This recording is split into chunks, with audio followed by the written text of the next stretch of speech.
मकई का खेत।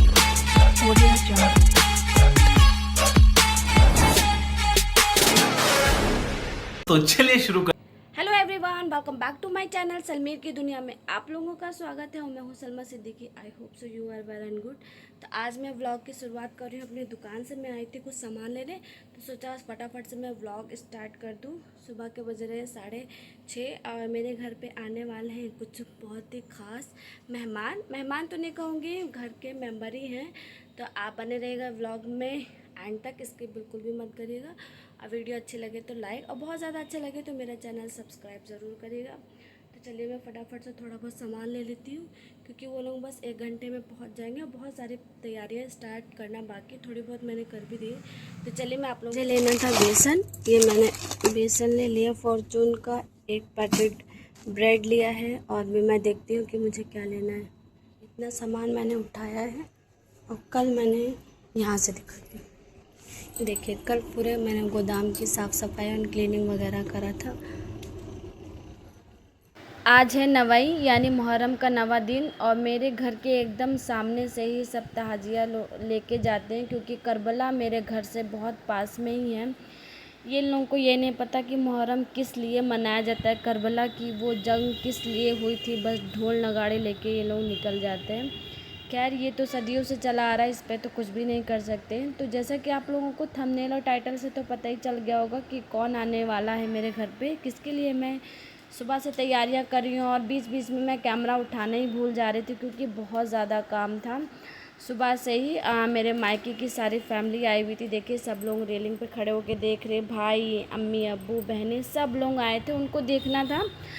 हालांकि लखनऊ में होता है, अच्छे स्तर पर मुहर्रम मनाया जाता है, लेकिन क्या है ना कि जो जहाँ पे रहता है वहाँ की उसकी वैल्यू थोड़ी कम हो जाती है। तो इन लोगों को था कि हाँ वहाँ का तो मतलब देखते ही हैं, अब थोड़ा चलो अलग हट के देखा जाए। तो उन्होंने कहा आपा के घर चलते हैं, वहाँ पे देख लेंगे आप।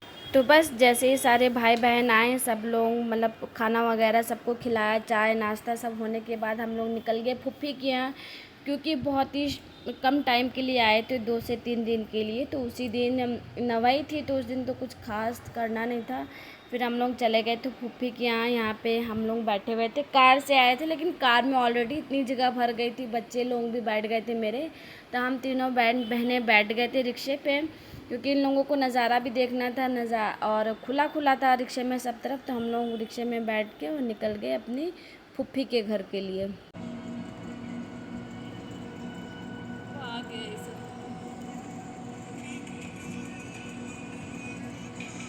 ये देखो अब यहाँ से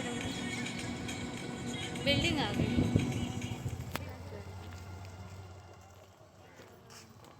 हेलो, हम लोग कहाँ जा रहे हैं? हम लोग जा रहे हैं अपने पुप्पी के घर। देखिए गाइस, मकई का खेत, जिसने नहीं देखा है वो लोग देख ले। देखिए इसमें छोटे छोटे से भुट्टे लगे हुए हैं। आओ ही ना। अच्छा बना रही हो। तो हम लोग पहुंच गए थे अपनी फूफी के वहाँ। ये सारी क्लिप मेरी बहन ने रिकॉर्ड करी है, अनम ने, मेरी छोटी वाली बहन। उसको ये सब डॉग कैट और एनिमल लवर है वो, उसका भी चैनल है एनिमल अनम एनिमल लवर करके, ऐसे ही कुछ है। आप लोग उसको भी ज़रूर वॉच किया करिए, बहुत अच्छे अच्छे एनिमल पे शॉर्ट वीडियो डालती है। उसका भी मैं उसके चैनल का लिंक मैं डिस्क्रिप्शन बॉक्स में दे दूँगी, आप लोग चाहे तो देख सकते हैं। तो उसको एनिमल से बहुत ही ज़्यादा प्यार, ये सारी क्लिप उसी ने रिकॉर्ड करी थी। और फिर मैंने सोचा कि लो मैं आप लोगों के सामने शेयर कर दी। ये वाली बकरी तो बहुत ज़्यादा क्यूट लग रही थी, अच्छी लग रही थी।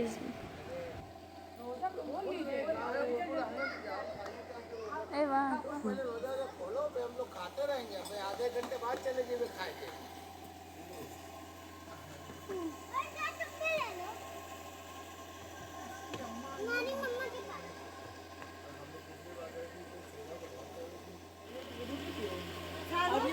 वहाँ बैठो खा लो।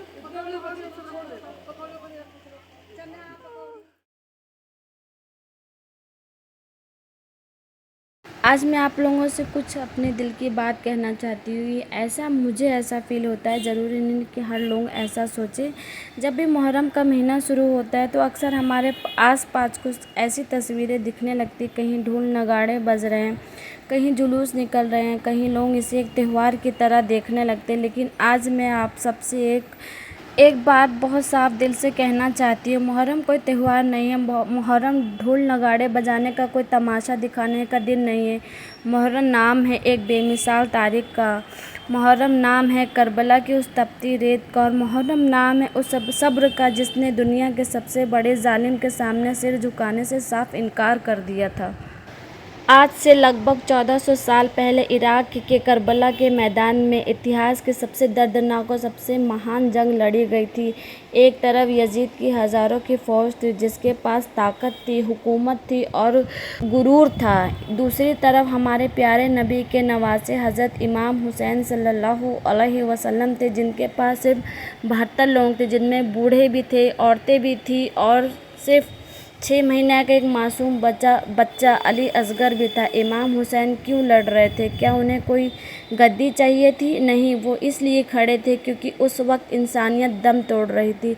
जुल्म हद से पार हो चुका था। यजीद चाहता था कि इमाम हुसैन उनके गलत कामों पर अपनी मुहर लगा दे, लेकिन हुसैन ने कहा कि नहीं, मुझे ऐसी गुलामी बिल्कुल भी नहीं चाहिए। उन्होंने भूखे प्यासे रहकर अपने भाइयों, अपने बेटों और ख़ुद अपनी जान की कुर्बानी दे दी, लेकिन सच का साथ नहीं छोड़ा। मुहर्रम उसी महान कुर्बानी की याद का नाम है। अब ज़रा आप लोग खुद से एक सवाल पूछिए, जिस घर में मातम हो, जहाँ 3 दिन के भूखे प्यासे बच्चों को शहीद कर दिया गया हो, क्या उस वक्त याद में ढोल नगाड़े बजाना सही है? क्या लाठियाँ भांजना या हुड़दंग मचाना उस गम का हिस्सा हो सकता है? कतई नहीं। ढोल नगाड़े बजाकर हम हुसैन की याद नहीं मनाते, बल्कि अनजाने में हम उस गम की गहराई को कम कर देते हैं। मुहर्रम तो दिल को साफ़ करने का महीना है। यह महीना हमें सिखाता है कि अगर पूरी दुनिया भी जुल्म के साथ खड़ी हो जाए तब भी हमें अकेले हक़ के साथ खड़ा रहना चाहिए। इमाम हुसैन सिर्फ मुसलमानों के ही नहीं हैं, वो हर उस इंसान के लिए जिसके दिल में इंसानियत के लिए धड़कन है। महान कवि कुंवर बेचैन ने कहा था, कम से कम इंसान को इंसान तो रहने दिया, जहाँ मैं हुसैन ने इंसानियत को बचा लिया। अगर हमें सच में मुहर्रम मनाना है तो ढोल नगाड़े छोड़िए, इमाम हुसैन के किरदार को अपनी ज़िंदगी में उतारिए। किसी भूखे को खाना खिलाइए, किसी मज़लूम की मदद कीजिए, अपने अखलाक को बदलिए, किसी यतीम के सर पर हाथ रखिए, किसी बेसहारा को सहारा दीजिए और अपनी ज़िंदगी में हुसैन के सब्र को उतारिए, क्योंकि हुसैनियत ज़िंदाबाद थी, ज़िंदाबाद है और ता क़यामत तक ज़िंदाबाद रहेगी। मुहर्रम की हकीकत को ढोल नगाड़े के शोर से मत दबाओ। करबला तो नाम है खामोशी से जुल्म की सल्तनत को उखाड़ फेंकने का। हुसैन का सोग आँखों के आंसुओं से नहीं, बल्कि अपने अंदर के यजीद को मारकर बनाया जाता है। सजदे में सर कटाकर हुसैन ने नमाज को अमर कर दिया, रेत पर खून बहाकर इंसानियत का सजर पेड़ हरा कर दिया। तमाशा ना बनाओ उस अजीम शहादत का ए लोगों, हुसैन ने तो प्यास से लड़कर पानी का रुतबा बड़ा कर दिया। कि सदियाँ गुज़र गई मगर आज भी तारीख़ गवाह है, जीत यजीद के तख्त की नहीं, हुसैन के सब्र की हुई है। ताज तो आज भी खाक में मिला हुआ है यजीद का, मगर हुसैन का परचम ज़माने में खुदा ने बुलंद कर दिया। दोस्तों, जब हम करबला के उन 72 जानिसारों की बात करते हैं तो रूह कांप जाती। ज़रा तसव्वुर कीजिए उस मंज़र का, जहाँ एक तरफ बहती हुई फुरात नदी का पानी था जिस पर जानवर भी पानी पी रहे थे, लेकिन मोहम्मद के घराने के लिए उस पानी की एक बूंद भी हराम कर दी गई थी, पाबंदियाँ लगा दी गई थी। हुसैन का सब्र तो देखिए, जब उन्होंने 6 महीने के मासूम बेटे अली असगर का गला पानी के कारण सूख चुका था और उन छोटे से बच्चे को हमारे हुसैन साहब गोदी में लेकर जब दुश्मन के पास आते हैं तो उससे कहते, तुम्हारी दुश्मनी मुझसे है, उस बेजुबान बच्चे ने तुम्हारा क्या बिगाड़े, इसे थोड़ा पानी पीने को दे दो, इसका गला प्यास से सूख चुका है। लेकिन जवाब में पानी नहीं बल्कि एक हरमले का एक तीर भाल वाला आता है और उस नन्हे बच्चे की गर्दन को पार कर जाता है। बाप की गोद में बच्चे का तड़प कर दम तोड़ देना खुदा की कसम यह कोई आम सब्र नहीं था। फिर ज़रा याद करिए हज़रत अब्बास को, जिन्हें गाज़ी कहा जाता था, जो शेरे खुदा के बेटे थे। जब सकीना इमाम हुसैन की बेटी ने प्यास की शिद्दत से तड़प कर कहा कि चाचा जान पानी, तो अब्बास से रहा नहीं गया। वो मशकीज़ा यानी पानी का थैला लेकर दरिया की तरफ गए। यजीद की फ़ौज उनके खौफ से काँप रही थी। उन्होंने दरिया पर कब्ज़ा किया, पानी हाथ में लिया, लेकिन उन्हें याद आया कि मेरा भाई हुसैन प्यासा है, मेरे बच्चे प्यासे। उन्होंने पानी वापस दरिया में फेंक दिया। लौटते वक्त जालिमों ने उनके दोनों बाजू काट दिए, मशकीज़े पर तीर से मारे, लेकिन अब्बास का हौसला नहीं टूटा। आज हम किस मुंह से ढोल बजाते हैं? जहाँ वफ़ा के हाथ काट दिए गए, जहाँ 6 महीने के बच्चे के गले पर तीर मारा गया, वहाँ हमारा दिल मनोरंजन और हुड़दंग की तरफ कैसे जा सकता है? यह जुल्म की इंतहा थी और हुसैन का सब्र उस जुल्म से कई बड़ा था। यजीद जीता हुआ होकर भी तारीख के कूड़ेदान में फेंक दिया गया और हुसैन सब कुछ हार कर भी कायनात के बादशाह बन गए। हुसैन ने करबला की रेत पर अपने खून से जो इबादत लिखी वो ये थी कि हुकूमत तलवारों से नहीं बल्कि किरदारों से अमर होती है। तो बस यही थी मेरी छोटी सी मन की बात जो मेरे मन में चला करती थी। आप लोगों से दिल की बात करते करते मुझे भी रोना आ गया। पता नहीं क्यों करबला का वो वाक़या याद आता है तो आंसू खुद ब खुद बाहर निकलने लगते हैं। तो बस यही था मेरा छोटू मोटू सा व्लॉग जो और मन की बातें जो मैंने वहाँ थोड़ा थोड़ा रिकॉर्ड किया। कुछ 27, 28, 29 ऐसे कुछ थोड़ा थोड़ा मिला के फिर फैमिली वाले आए तो यही सब कुछ मैंने आप लोगों के साथ में शेयर कर दिया।